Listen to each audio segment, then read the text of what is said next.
ఇవాళ క్వశ్చన్ నేను మీకు ఆన్సర్ చేయడానికి ట్రై చేస్తాను. చాలా మంది డౌట్ వస్తూ ఉంటుంది, నాకు ఇప్పుడు స్పర్మ్ కౌంట్స్ ఎంతో కొంత కౌంట్ ఉంది, ఈ కౌంట్ తో నేను ఐయుఐ ట్రీట్మెంట్కి వెళ్తే నాకు సక్సెస్ వచ్చే అవకాశం ఉంటుందా?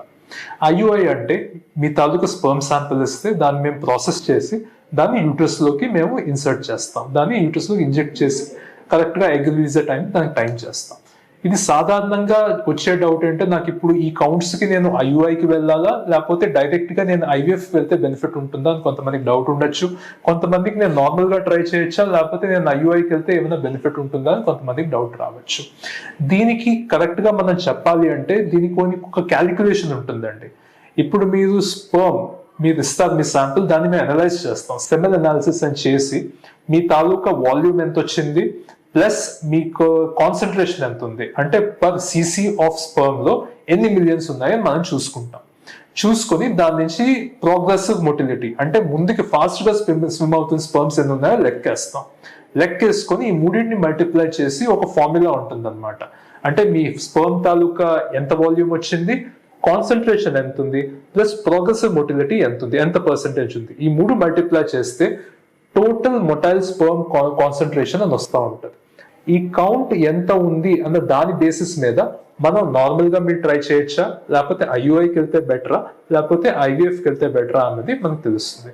ఇది సాధారణంగా మనకి 20 మిలియన్ కన్నా పైబడి ఉంటే మీరు న్యాచురల్ గా ట్రై చేస్తే మీకు బెనిఫిట్ ఉంటుంది. 20 మిలియన్ నుంచి 5 మిలియన్ మధ్యలో ఉన్నట్లయితే మీకు ఐయుఐ వలన కొంత లాభం ఉండే అవకాశం ఉంటుంది. 5 మిలియన్ కన్నా తక్కువ ఉంటే మాత్రం మీరు ఐవీఎఫ్కి వెళ్ళడం వలన మీకు ఎక్కువ బెనిఫిట్ ఉంటుంది అన్నది మన రీసెర్చ్ అండ్ మన స్టడీస్ మనకి తెలుపుతున్నాయి. సో ఈ క్యాలిక్యులేషన్ అంతా మీకు చాలా కంపల్సరీ అనిపిస్తున్నట్లయితే మీకు కన్సల్ట్ చేయొచ్చు. మేము ఉన్నది కూడా అదే, మేము చేసేది కూడా డే టు డే అదే. మీకు పర్ఫెక్ట్ గా మీ తాలూకా కౌంట్స్ కి ఏ విధమైన ట్రీట్మెంట్ చేస్తే మీకు సక్సెస్ ఎక్కువ వచ్చే అవకాశం ఉంటుంది అన్నది మేము ఈ క్యాలిక్యులేషన్ అంతా మీకు చేస్తాము.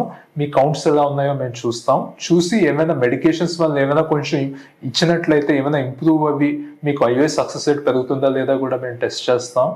ఆర్ ఇంకా ఏమైనా మీకు స్పీడ్ అండ్ మొటిలిటీ కాకుండా ఏమైనా మార్ఫాలజీ అంటే షేప్ సైజ్ లో కూడా ఇష్యూస్ ఉన్నట్లయితే ఏం టెస్టులు చేయడం వలన సైజ్ బాగోపోయినా లోపల జెనెటిక్ ఇంటెగ్రిటీ అంటే మీ స్పర్మ్ లో ఉన్న జెనెటిక్ మెటీరియల్ కరెక్ట్ గా ఉందా లేదా అని చూసే టెస్టులు కూడా చేస్తాం. సో ఇవన్నీ కూడా we can correctly assess by various test which are available today. So ఎంత కౌంట్స్ ఉంటే మనకి ఐయుఐ సక్సెస్ అవుతుందా దానికి మీకు ఇందులో ఆన్సర్ దొరికిందని నేను ఆశిస్తున్నాను. Thank you.